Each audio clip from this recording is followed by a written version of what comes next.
బొచ్చు కమ్మాకు every year అదే routine.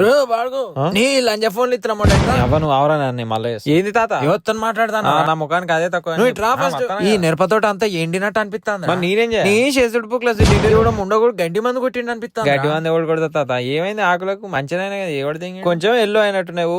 అన్ని రెండో మాటలు మాట్లాడకు శాతగా గుద్ద దిగించుకుందాం ఇక్కడ నీ అవ్వదికి చీకటి పడతాను సలి మిరప చెట్లో మందు కొట్టి నువ్వే నేనే కొట్టిన తాత ఆ రోజు సావ దింగినావు కదా నువ్వు ఇచ్చిన మందు.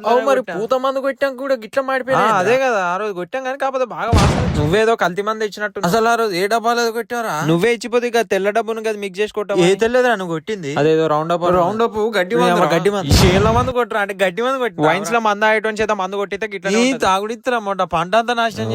ఇప్పుడు ఏం చేయాలి? ఇప్పుడు ఏం చేయాలి? కూర్చొని పిల్ల ఏదో పొగ బాగా వస్తుంది మనిషి ఈ పొరక ఎవడు కాదా పెడతాండి. మొన్న నువ్వే చెప్తే కదా మన పొరక గుర్తొచ్చి అరే నువ్వు పని చెప్పినావు కదా అని ఏం చేసినా అగిప్పులకి ఎగినా మండుతాను నీకు మంచి పంద ముండ కొడుక మన పొరక అలా పెట్టి వారం అయితే పక్కన చేయను